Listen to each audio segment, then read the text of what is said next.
It starts by getting back in the game. Now, here's what I'm guessing is your situation. You had a bout of financial trauma. There was something happened. It was a medical issue. It was a job loss. It was a divorce. It was something like that. And since that time, after you've gone through this credit trauma, you've kind of avoided credit since then. I mean, it's painful to go back and apply for credit and either be turned down without ceremony or just, that whole process is tough. So this is what happened. This is how you get back in the game. Credit scoring is only about 10 years old. I don't know if you knew that.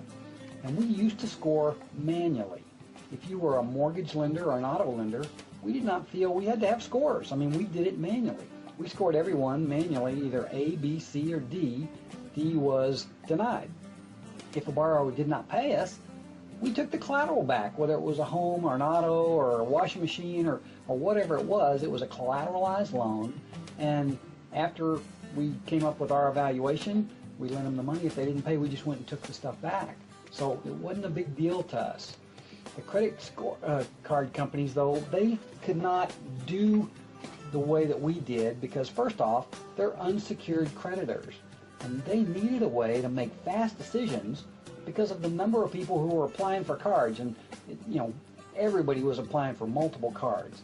They didn't want to do the scoring manually because it was taking them too slow and they were making bad decisions. So they wanted a way to tell the good payers from the bad payers. That's where the scoring mechanism came up with. Now, what you're looking at now is a chart, and it is heavily slanted towards credit cards. Now, let me explain this a little bit. It makes sense to me that 35% of your credit score is based on your payment history. That makes all the sense in the world. Now, the amounts owed, this is kind of an interesting thing. Amounts owed, it really should say the amounts owed against the limits of your credit cards. It's not really the amounts owed against your mortgage. It's not against how much the car you owned. It's the amounts owed against the limits on your credit cards. And then they also talk about the smaller parts of the length of your credit history. Of course, the longer the file, the better. New credit, they worry about this. And then the types of credit used. And that's a whole different subject. But this is where we're going to focus on right here.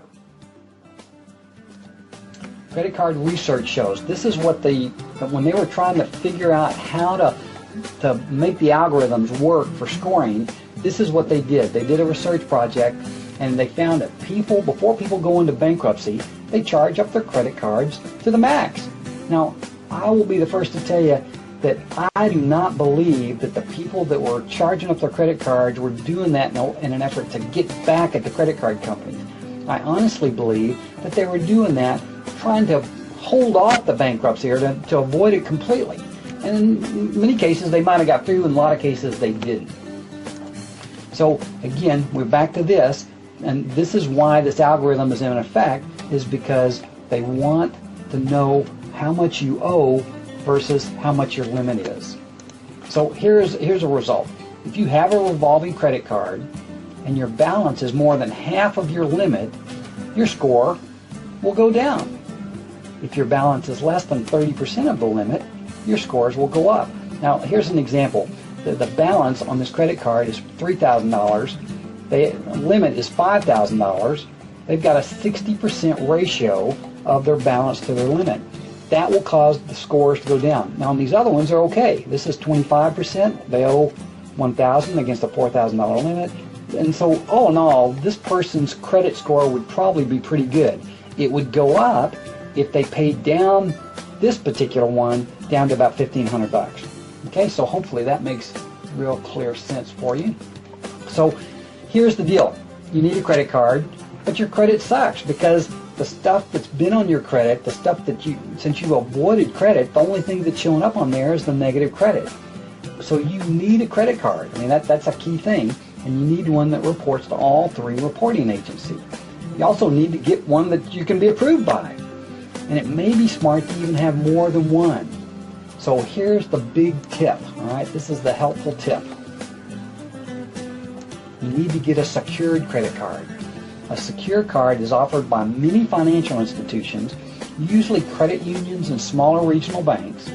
A secure card is secured with your funds that are deposited into a new savings account, your savings account, But the credit card is against that. The credit card is collateralized by the money that you put in the savings account. So you're basically borrowing against your own money.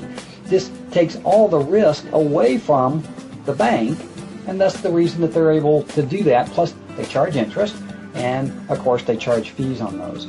So they get their share, but it is a big way to help you get back into the game and have a revolving credit card. That's very important. There's a couple rules here. You are only going to use this card for small purchases. I tell most of the people, just buy gas with it or just buy meals out. The balance must stay below that 30% of the limit. So let's just say that you put in $500 into the savings account. You get a credit card where the limit is $500 because that's what your savings account balance is. Then you don't want to spend more than about $150 on this card any month. Okay? When the bill comes in, I want you to pay it immediately. Now, I do want you to leave a small balance. Leave a $5, $10, $15, $20 balance on there, because it seems like if you pay it down to zero and the reporting time frame comes in and it says zero, it doesn't help you as much. So keep a small balance on there. Very important. So how long will it take to affect your scores? Well, it could happen very fast. I suggest you give it 60 days because of the cycles of the way credit cards work, and you have to pay them. They want to see a good payment history. They want to see the balance. But if you're within 15 to 30 points from qualifying, you're going to be very pleased if you follow these instructions precisely. So let me summarize this for you. If you have not had any late payments in the last 12 months, if you do not have any judgments or owe the IRS, if you do not owe delinquent student loans or child support, you may be within a couple months of buying the home of your choice at market-based interest rates. Now, this is, I'm telling you, the rent-to-own and the seller financing, some of those deals are good, most are not. This is the way that you should do it, and most likely you're closer than you believe. Okay?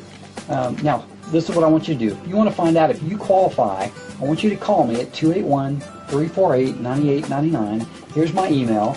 Or you can go to my website. You can find me there.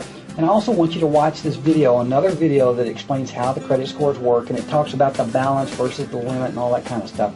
And that video is going to be at the bottom of this one. So hopefully this was helpful. Hopefully you understand. Obviously, if you don't, I want you to call me. So this is Mike Durr signing out. Thanks a lot. Bye-bye.